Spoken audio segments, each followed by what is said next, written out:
One of the things that Sonic the Hedgehog series is most known for is its long, diverse set of colorful characters that anyone can appreciate and find one character that they resonate with. And spoiler alert, if you haven't seen Sonic Movie 3, I'm going to be talking about the end credit scene. And in that little teaser that we got at the end of Sonic Movie 3, it seemed a little odd because Amy wasn't exactly herself. She was doing flips and throwing her hammer and having it come back to her, and she looked like Red Riding Hood. And there's nothing wrong with that at all. It's another take of the character. But the interpretation of Amy Rose in Sonic Movie 3 raises another question about the series as a whole, and why Sega has a consistency problem with its characters, especially and specifically its female characters. And that is what I want to go over today in a very short video. I want to talk about specifically the female characters of Sonic the Hedgehog and why I feel like the writing has kind of taken a turn for the worst, and how we could possibly get back the peak characterization that we've had for these characters for years. So, in order to really understand the contrast of the characters, of how they were and where they are now, I'm going to start with where I believe these characters are at their absolute best, and then cycle back to where they are now. So let's start off with the biggest discrepancy that we see in the Sonic series when it comes to female characters, which is none other than Amy Rose. So in my opinion, I believe that Amy Rose's character was at its peak in Sonic Adventure 1, where she is very much this compassionate person who is madly in love with Sonic and is pretty much a hopeless romantic, and her compassion and her big heart really shows when we are confronted with Gamma, and Amy is captured by Dr. Eggman, and Gamma is instructed to retrieve the bird that she has been taking care of. And Amy really reaches out to Gamma and has pity for him and explains to him that he really has his own mind. He doesn't have to be controlled by Eggman. He has his own personality, his own sense of what's right and what's wrong. And this is what gets through to a literal robot. And this is what causes the entire plot of Gamma's story to flip on its head, where he instead chooses not to serve Dr. Eggman and goes out and tries to free all of the Flickies that Eggman has captured, including the ones in himself. And at the end, you get that beautiful story where he sacrifices himself in order to save the Flickies. That is all due to Amy Rose intervening. And unfortunately, we really don't get to see Amy's compassionate side anymore, which is a perfect segue to explaining how she is now. Amy Rose is a lover at heart, and in another video I went over the Sonic Heroes OST theme songs, and Team Rose has a song that is all about following your heart, following your dreams, and having that one person in mind that makes you motivated to do greater things. And that sounded like it came directly from Amy Rose's character. I would be very hard pressed to find any evidence of Amy being this way in the way that she is characterized now, where Ian Flynn is one of the head writers of Sonic the Hedgehog right now, and he has made it apparent that he wants to make sure that all of these female characters are pretty much just badasses.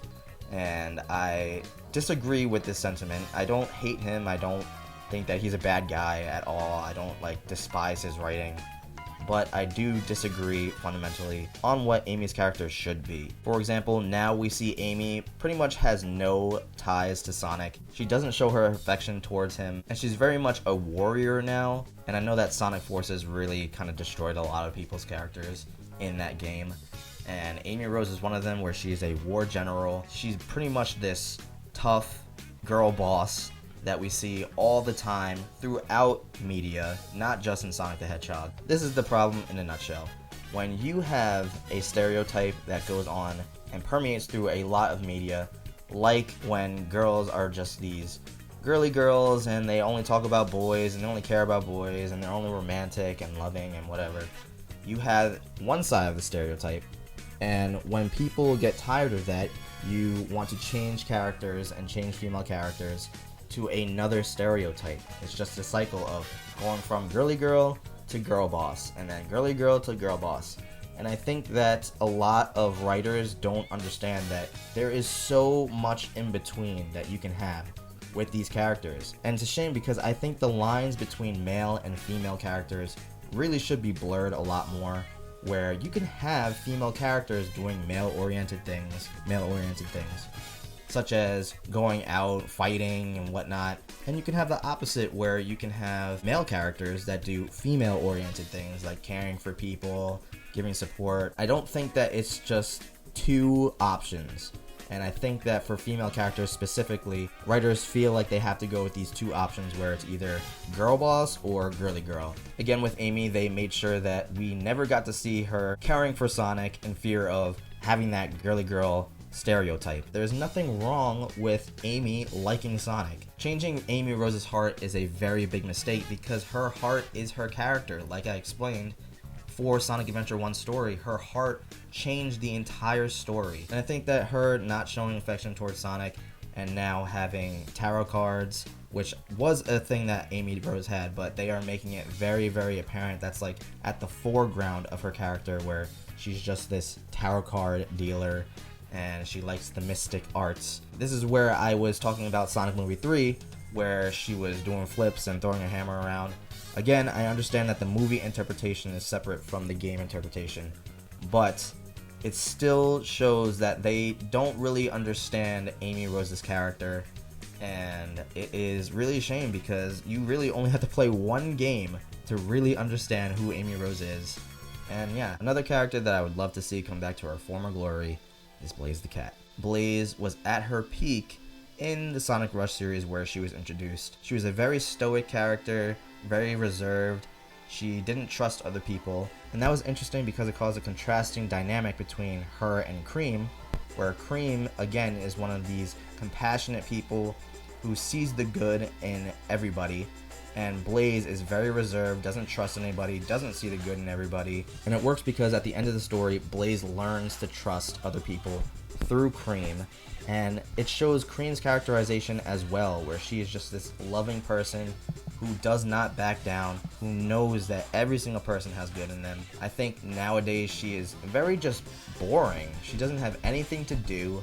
She is just another character that doesn't feel like she has her own personality. In the games now, we don't really see too much of her, but she is just this blank canvas that just has a blend of personalities that doesn't really make sense for her character. As much as I dislike relying on others, I'm grateful for your aid. The creature was beyond my skills. And one other character that I do want to talk about is Rouge the Bat. I know a lot of controversy has been surrounding Rouge the Bat, especially in the new released Sonic Shadow Generations, where they censor Rouge because they feel like there is too much going on with her character, if you know what I mean. It's the censorship that is so weird to me, and it seems like it's unnecessary. And it's weird because a lot of people, when you try to tell them, oh, it's unnecessary, they just go straight for your neck and they say, oh, what, you want like an exposed bat in a children's game? Nigga, no. What I'm saying is it's not necessary because, first of all, as a kid, when I played Sonic Adventure 2, I didn't pay any mind to Rouge. So I doubt that kids are really paying attention to that, especially with all the covering that they've already done. And I think it's okay, I don't mind it, I couldn't care less. But it's the fact that you tweak little things, and it's like, are we trying to say that girls can't have boobs? Like, I don't get it. Like, are we trying to say that they can't have curves? They should be ashamed of that? They should try to cover it up? And that is an interesting topic of discussion. I don't have all the answers, and I would love to hear your answers. Definitely provide them in the comments below. But that is going to be the end of the video. I really wanted to make it short. This is more of a discussion video than it is giving you guys answers and, you know, giving you guys facts or whatnot. But again, if you like the video, give it a like. Definitely share your comments. Let me know if I'm wrong, if you have a different take, and definitely hit that subscribe button. I will be making videos every single week. And with that being said, thank you guys so much for watching until the end, and I hope to see you in the next one. Take care.